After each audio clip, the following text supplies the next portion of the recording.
Hey, and welcome back to Talk Healing to Me. Today we're picking up right where we left off with my amazing friend Kathleen O'Meara. And if you missed part one, press pause, go and listen to that first. It is packed with stories, laughs, and insights you don't want to miss. In part two, we go even further into her personal journey, from friendship and resilience to the unexpected turns that shaped her life and the wisdom she is carrying forward. And honestly, I've known Kathleen for a very long time, but I've learned some stuff and feel like I've gotten my own personal development lessons inside of this session. So enjoy and let's dive straight back in.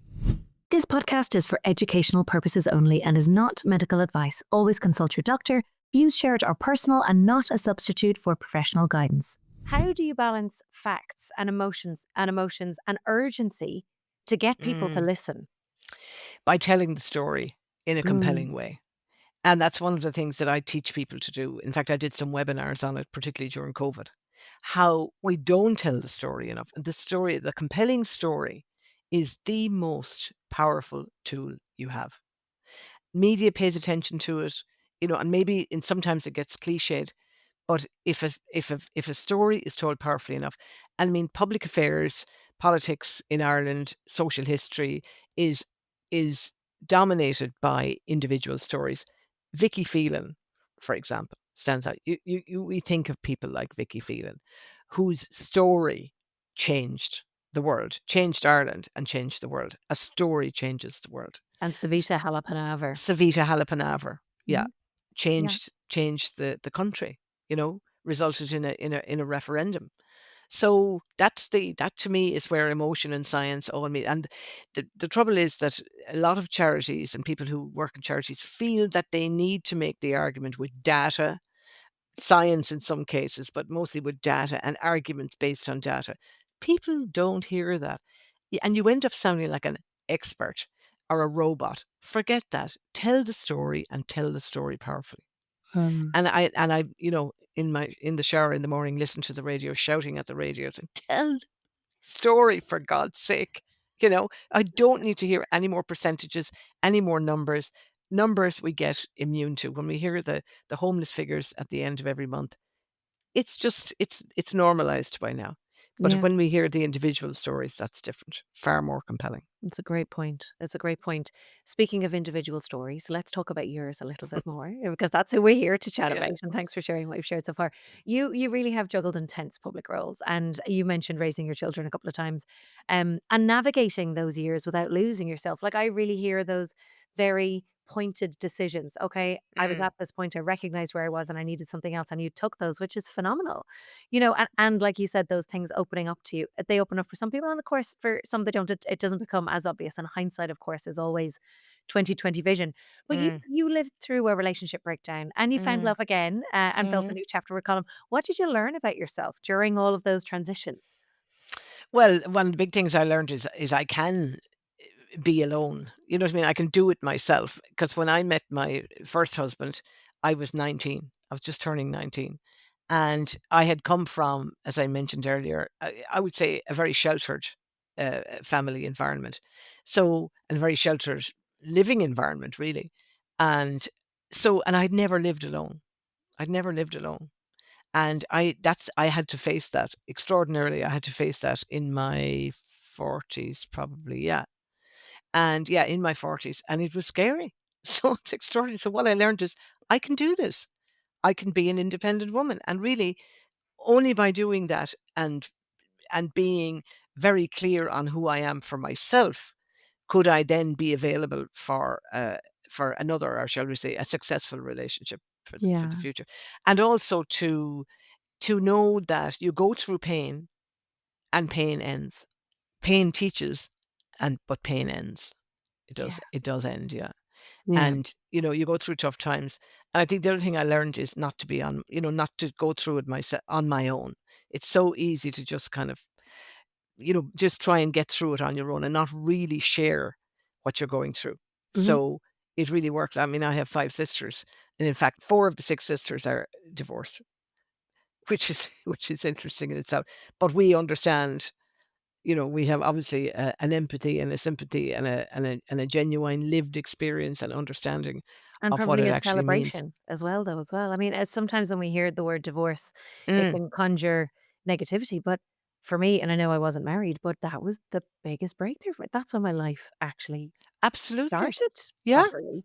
And I think then you recognize again in hindsight, "Oh, that was really unhealthy," or yeah, actually that was we won't put words on it necessarily, but that really wasn't healthy, and so you then get to recreate in a exactly. different and a more meaningful way, and coming Yes. from somewhere where you actually want it, or maybe you have a say in how the rest of your future goes. Yeah. Exactly. That's exactly it. And living by myself was like starting again. It was really it was like something I should have done a lot earlier in my life and didn't do earlier in my life. But it was like stepping into not only a new phase of my life, but stepping into and really growing into my full power. Yeah. Yeah. So from Yeah, that point of view, it was I would agree with you, it's liberating. very much Tough, so. but liberating. Yeah, I mean, it's definitely not pleasant when you're going through it. Speaking of power, do you think women in leadership sometimes have to step into a more male energy to be Yes. heard? And how do you keep that softer, more intuitive feminine essence alive? Yeah, I know it's not easy. I think by being so aware, by really being aware and don't give in to the male structures. Mhm, Very difficult to do because the structures have been there for centuries and have been set up like for men by men. And you're not going to change it on your own. And I think there is solidarity among women. And you experience that. You certainly experience that in politics that women hang together. mhm, And one of the things I do, which I get great pleasure from, is I do a training program for women going into for running for local elections. So I've been involved in a group called See Her Elected, which is mostly focused on rural women and rural areas where it is harder for women. And I love that because that's true empowerment, and I get to share my skills and experience, particularly my experience at that level with them. mhm. And yeah, and we had a number of women elected last year and elected to a higher level in the Dáil, so we're very proud of the work we do there. So there's no question that there's an ongoing campaign that needs to be waged all the time to to wake everybody up to how the system is basically, it's not designed for women. And unless we change that system, unless we have, for instance, quotas at local level as well. That's the entry level for women. Unless we have quotas there, we won't see the numbers change at national level either. Mhm. Numbers haven't changed the last elections. They've stayed static. So clearly there are things that need to be done. And I'm part of a campaign group on that as well. Brilliant. Remind me to talk to you about two of my friends, Joanne and Emma. I want them both. They would make Okay. us such great politicians. Oh my Yeah. goodness. We'll talk about that another day. We've spoken about a lot of great successes, but was there a time when you thought, I'm not sure I can get through this? And what did help you move forward? Yeah, I mean, there were some moments, particularly during the marriage breakdown, and in 2008 when the bank collapsed and whatever, is all the kind of personal finances of marriage breakdown got entangled in the bank collapse, and there were days when I was just at the end. I really felt at the end of my tether, trying to get a bank to pay attention to me, and because of the fact that my ex husband's name was on the properties, you know, uh, they at one stage, this crazy thing was happening, bizarre thing was happening, where they wouldn't take money from me.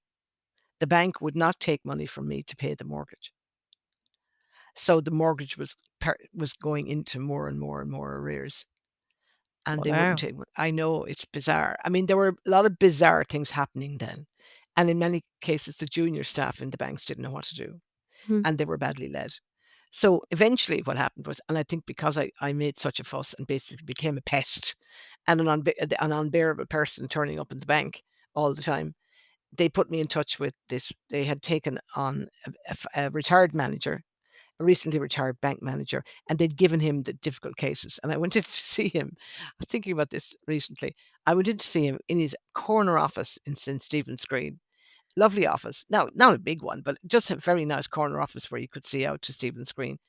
And he told me, he said, "I've got the impossible cases here, and you're one of them." I said, "Thank God somebody has finally that we're gonna get this sorted," because it got enmeshed then in the divorce and all of that. So we eventually got it all sorted out. Thank goodness. Yeah, Thank absolutely. goodness. That Yeah. was that was one of the tough moments. Another tough moment was earlier on, I suppose, is finding out that the mortgage hadn't been wasn't being paid. and I'm not gonna start blaming anybody for that, but I wasn't aware that the mortgage wasn't being paid and that my credit rating was gone and I couldn't raise a loan. So and I think then I realized how not I don't wanna say how bad things were, but I had to really face the reality of the relationship that I was in and my need to get out of it. Yeah. Mm. Yeah. Yeah, I'm sure that wasn't easy. Yeah. No, it wasn't easy, and there were health implications. I developed fibromyalgia, which is now basically vanished, and I have no doubt that that arose from a tendency I have to hold it all together. To keep it all on the road, keep the show on the road, hold it all together, no matter what, and not fall apart. There's a 4-to-1 ratio of women to men with chronic health conditions, Yeah. specifically MS with 4-to-1. Um, but I do believe women hold a bigger emotional Mm. um, view or responsibility. And they do hold Yes. most of the stuff together, which is really unfortunate because I think, you know, for centuries, we are the Yeah. emotional caregivers, the emotional caretakers, and Yeah. like you say, hold it all together because Together. we need to, and because we can. But it Yes. doesn't mean that we should all the time. Exactly. And look, it's no coincidence that MS left for me when I got out of that relationship, Mm. Yeah. which is very interesting. Yeah. Started when I got into it and left when I got out of it. Yeah. Well, it's like the fibromyalgia had to kind of manifest itself to make me slow down. So, and I know the day it started. My daughter came. She was working at weekends. She was in college at this stage, and she came home and she said, "I'm going to go to America on a J1 visa." And I thought, so she was probably 17, and I thought, I'm done. My job is done. She's going off to America. Now, in fact, in the end, I end up paying for it all because sometimes they don't get the job that they plan to get. And, but that didn't matter. She from then she stepped out into the world. And I think when I said that to myself, it was like I allowed the walls that I had built around me to crumble. And then the fibro kind of kicked in, but that made me I had to take time off work, and I just basically had to start meditating. I had to wind it all down. I had to wind it all down and come to a place of stillness and find a way of doing nothing. Mhm. Actually, the opposite of what I normally do is, which is to do everything. So it was to do nothing, and that was a huge learning. That was a huge learning and a milestone in my personal development journey, I would say, to accept that and surrender. Yeah. I feel like that was a mic drop moment because Mm, so often we hear, do more, yeah. do the crazy exercise protocols. And I see them. There's lots of protocols out there for people with MS, and most of them are by men. And they're, Mm, oh, I get up at 5 a.m. and I do this run and I sweat in the gym. And it's like, are you kidding me? mm, That is not built for a female body. In mm, fact, less is more. And my clients will probably laugh at this now, but I constantly say, slow down in order to speed up. And mm, less is more. Less is mm. more all the time with everything. And I think we've been marketed to so brilliantly that we believe that we need all of this extra stuff and we need it to be difficult in order to have success with it. And it's not true. It's Yeah, not true. I think exactly. removing the noise, removing all of the excess. Um, Speaking of the things that really work, well, this is my opinion. I hope it's of yours too. Let's talk about our daily ritual. Yes. 10 minutes every weekday to clear the day and create a possibility. Yes. What does that practice mean to you? Oh, it just means it's like I know when I get up in the morning, I'm doing my exercise routine actually, and my stretches and so on. I'm thinking 10 to 9. The alarm is set, and I'm thinking 10 to 9 is when the day really starts, so that I get to set up the day in a very powerful way. And I can't do that on my own. It can only be done in a conversation. And with someone like you, Karen, that we not only do we know each other very well, but we have the education in an ontology. We could spot when something's off and call it out, or we know there's something off with ourselves and we can ask for the other's insight into that. And it is very powerful because it's like clearing your desk or cleaning your house or cleaning your car, and then you feel, "Now I'm ready. Now I'm ready. And not only am I ready, I have an intention. This is the shape, this is the structure, this is the direction, this is the engine for my day.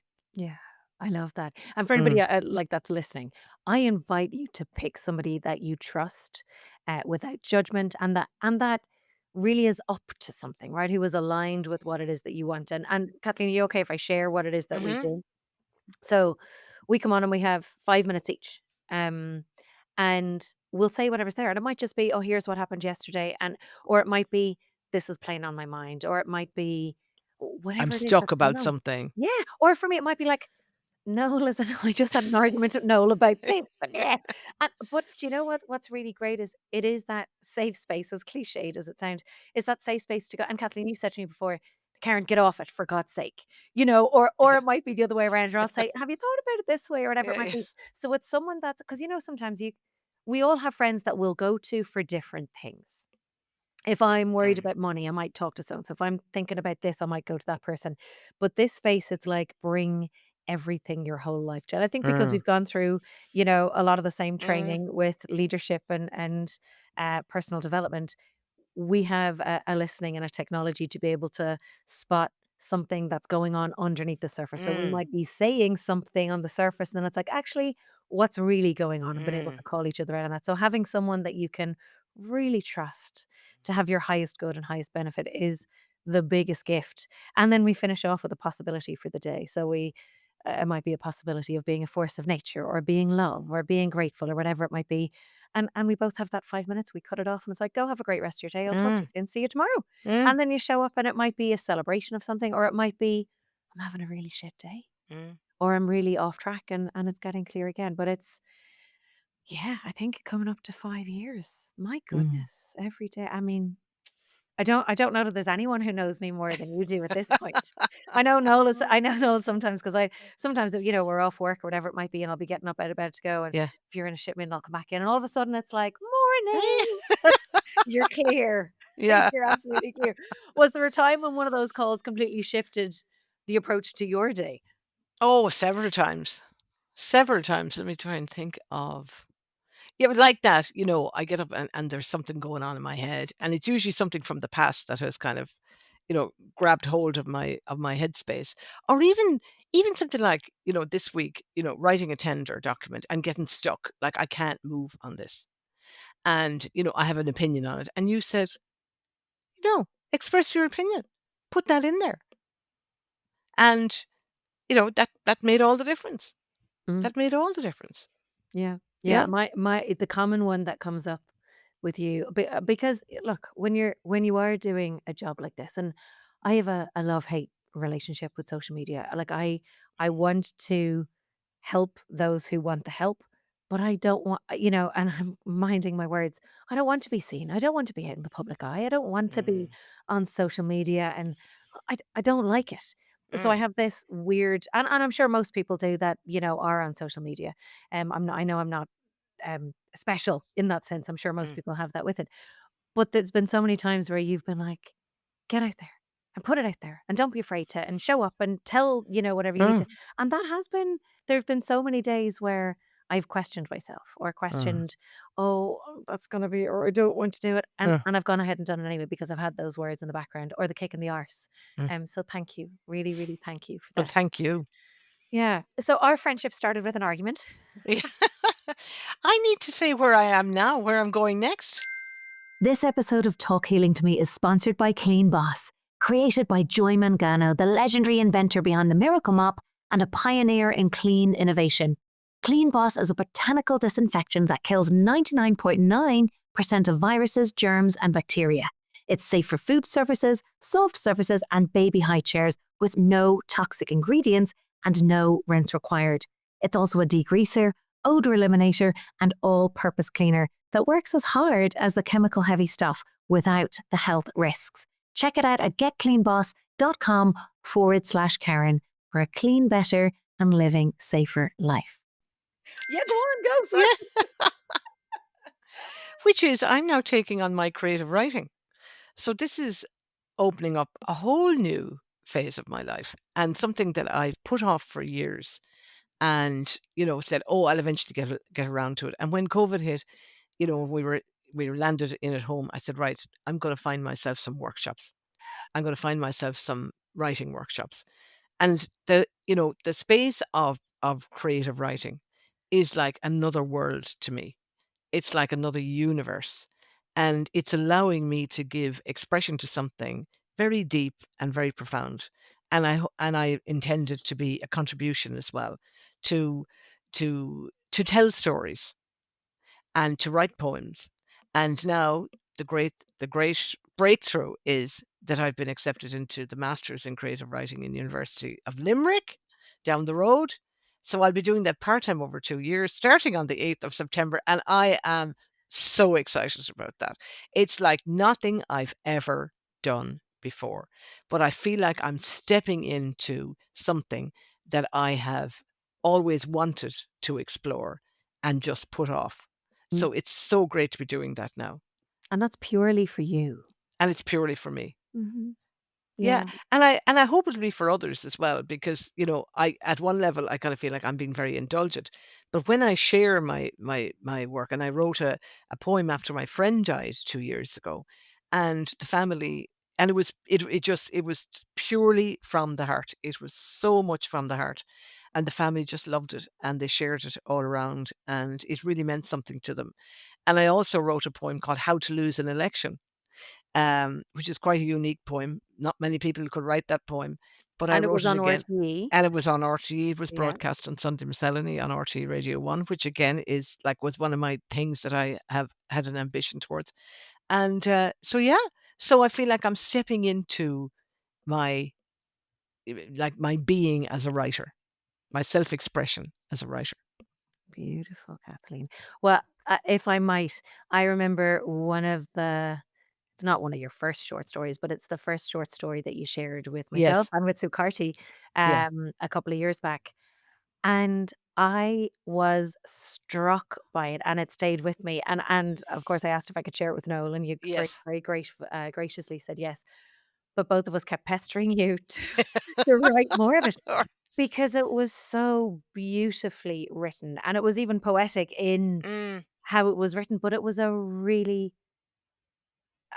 I don't even know, it was poignant and stark, and there was so many emotions to it and so many personalities, but there was so many themes mm, weaved throughout the one short story, yes. and then you wrote a second part, and I'm hoping Yeah. that it becomes a book, Kathleen, and I'm gonna keep you've just told everybody to pester, Yeah. when they want something. I'm gonna keep pestering Yeah. you until you finish and write that whole book Okay, that's good. because there's so many themes in it that need to be Yeah. told, Mm, particularly for women, mm. and I need you to write that story selfishly, please, and thank Okay. you. More of it.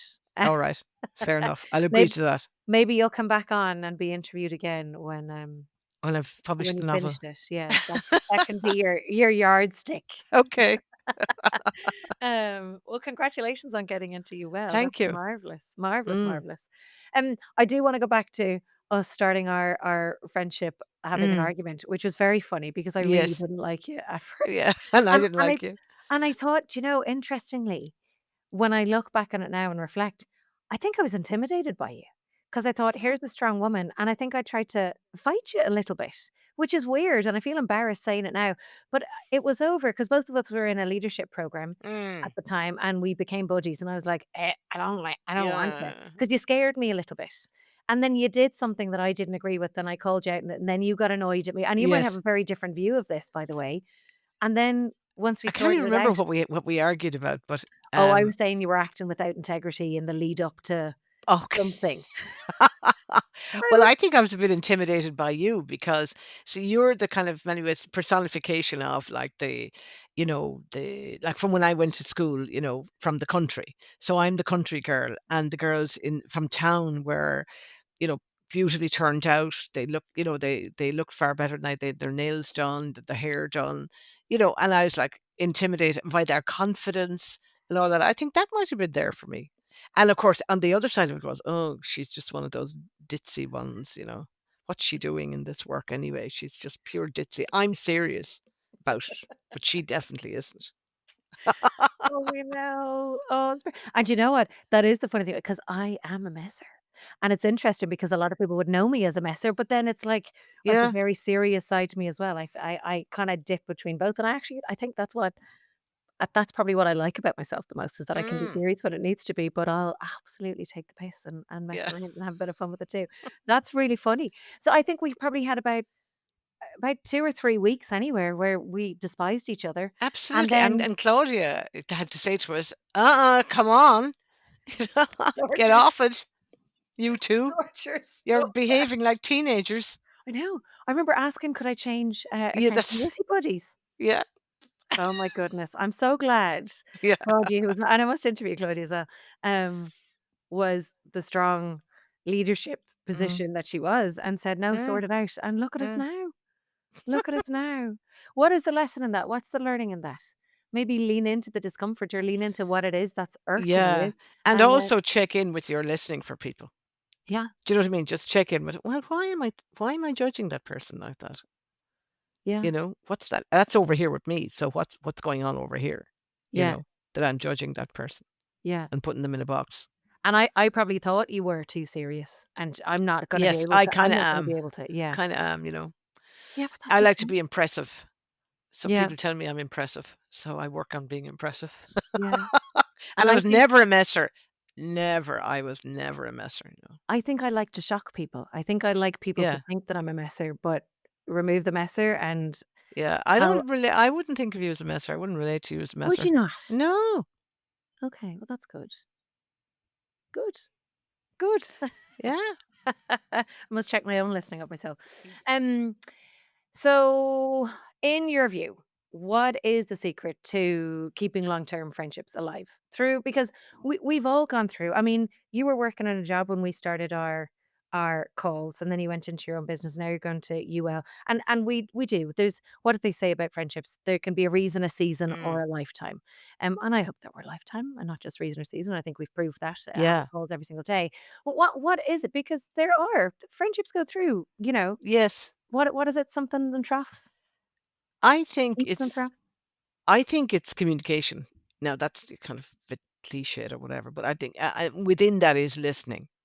And I noticed, like for instance, there's a friend of mine now, and I thought, oh, I haven't been talking to her in a while. Why is that? Like, what's gone on over here? And what it is I'm jealous of her. I'm jealous of her, the fact that her children live in the town here in Nina and that her children have children. And the last time I met her was in her daughter's house and she was holding the baby. And I thought, I'm never going to have that. I'm never going to have that. Oh, And, uh, I've realized that I'm just thinking about it this morning and I've realized that it's like I'm holding it against her. So I need to reach out to her and clear that up. Yeah.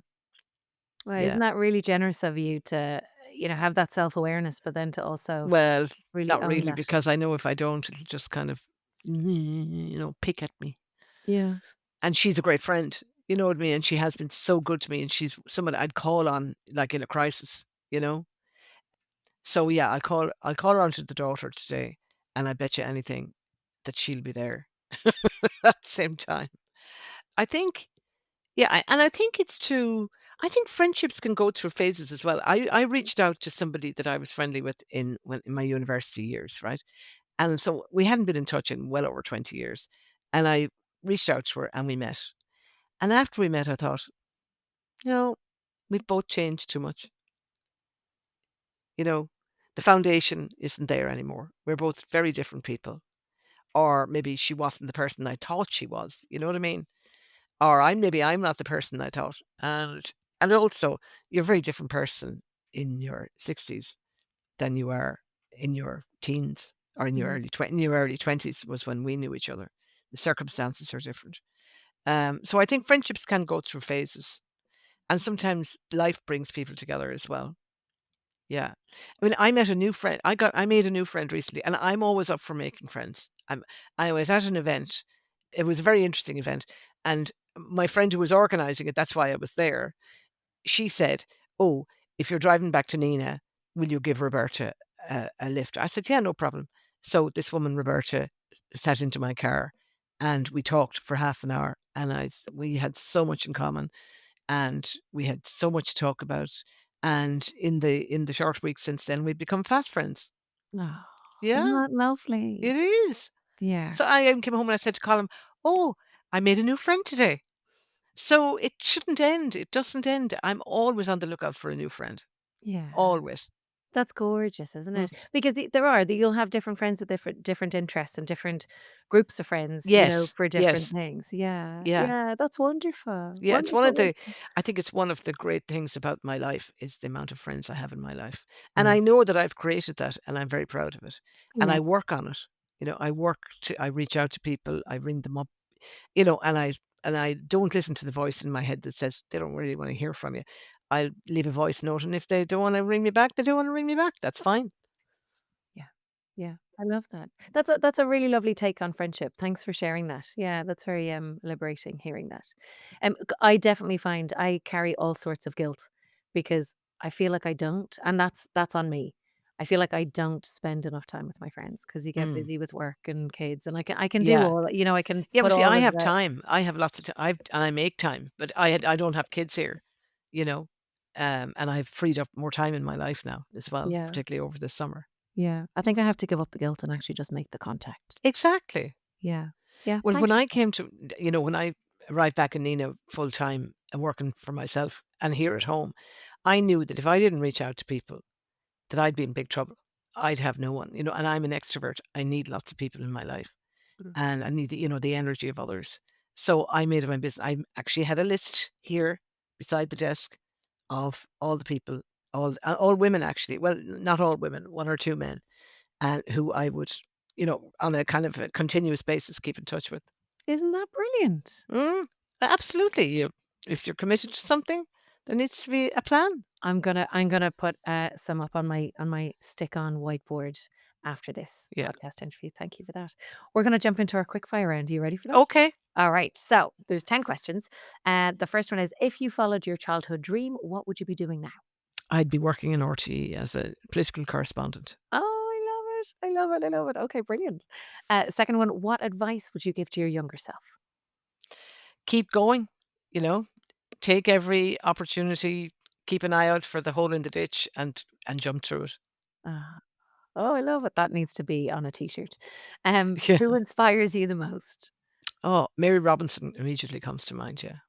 Okay. Yeah. Okay. So her Mm. picture of her, she was at the Rafah crossing at Gaza and just, her expression of compassion and concern and anxiety and just distraught, and also a demand, her leadership, just a complete demand on the world to act. We've had some really big female leadership in Ireland, thankfully, and we need to see more of it. And I'm hoping for another female president in Yes. the run up to this. I actually wish that you'd run again, but anyway, that's another day's story. Was there a particularly dark day that turned into a positive, and what was the lesson? I think the financial issues that I ran up against around the time of the crash and the crash in my personal life. So it was like the crash was playing out my personal life. Now there's a story. There's a book, actually. Yeah, Absolutely. yeah. Yeah. So yeah, so they were the darkest days. Yeah. Yeah, Yeah. because Thanks for sharing it. dealing with the end of my career as a politician and the end of my marriage and needing to manage it as I saw it, needing to manage it all by myself. That was tough going. Of course, the all by myself thing wasn't true at all. Um, but they were the toughest days, I would say, yeah. Yeah. Yeah. Most people don't talk about that because people shy away from that topic in Ireland in particular, Yes. so I really appreciate your openness with that. Thank you. What does your ideal day consist of? Last Tuesday, go to the beach for the day. Yeah, I love it. When we had our call and you're like, "That's it, I'm going to the beach for the whole Yeah. day." Oh my goodness, good on you. Drop everything and go to the beach with a good book and an umbrella and the seaside. I thought you were Yeah. gonna say gardening, actually. That's what I Well, yeah, thought your well, no, answer was yeah, gonna be. gardening is great as well, but, like, it's almost like the garden's there all the time, but the day at the beach in Ireland, a good weather day I is love it. is, oh, yeah, outstanding. And I think Christmas Day, I love Christmas. I love days around Christmas.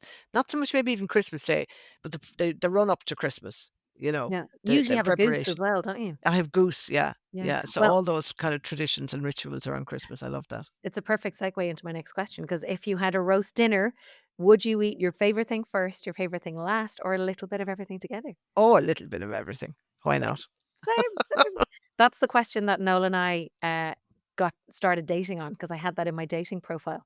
And he replied Okay. back a little bit of everything. I was like, yeah, me too. What's your favorite song?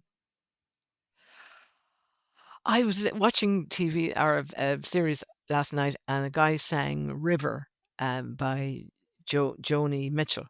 You Oh, know, I wish I had a river that I could skate away on. I love that song. Oh no, I have several lovely songs, several songs, but that one right now is at the front of my mind. It's a fabulous song and beautifully sung on the piece as well. I wish I had a river that I could skate away on. oh, lovely. Yeah. Lovely. Thank you. Two more. What is the book that you gift the most? Hmm. What is the book that I gift the most? Funny, I don't gift books. I keep them all for myself. Sometimes people ask me for one and I reluctantly let it leave the house. I I love it. don't gift books. Actually, a book of poetry. I'm looking up at my shelf here, and I have books of poetry. And there's one here, Paul Durkin. He died recently. The Art of Life. And I think the great thing about Paul Durkin poetry is that it's very ground. It's very kind of down to earth. It's not high flown, kind of difficult and intense poetry. Now, I have several books of poetry up there. Paul Muldoon, amazing. Nick Laird wrote a fabulous poem about COVID. Set in COVID.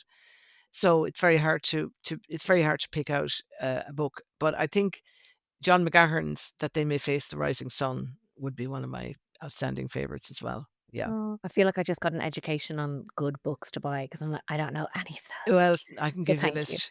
Yeah. Yeah, are you going to give me any of them though, Kathleen? I'm only Probably joking. I was just not. testing you. I'll buy you another copy. Yeah, I'll keep my That was a copy. test. Yeah. And then last one in the rocket round, how do you switch off? How do I switch off? I've this summer in particular, I have come back to doing nothing. And definitely gardening is great for switching off. I think, yeah, I would say gardening or a good workout. These days, gardening. Yeah, that's how I switch off. I love it. I love it. I Yeah. love it. Well, Kathleen, you've been a politician, a campaigner, a leader, a friend, and a daily partner in creating possibility. And through it all, you've shown that courage isn't about being fearless, it's about showing up again and again for what matters. Thank you for sharing your journey with honesty and with warmth. And I know the listeners will walk away inspired, not just by the public wins, but by the quiet, daily acts of accountability and love and self belief that make life well lived. And to everyone listening, I hope today's conversation sparks something in you. And maybe it's a call to reconnect with a friend. Maybe it's to speak up for a cause you care about, or maybe it's simply to take 10 minutes each morning to set your own possibility in motion. Either way, thank you for listening to Talk Healing to Me. If you're dealing with a chronic illness or MS, go to mstosuccess.com. We'll assess you, we'll figure out what and where and how we can help you. And either way, thank you for listening to Talk Healing to Me, and keep talking healing to yourself. Thank you for listening. Thank you to our sponsors of this episode. You can visit getcleanboss.com/Karen. And also a thank you to our video and podcast producer and editor, Aoife McNamara at Imagine Media. Thank you.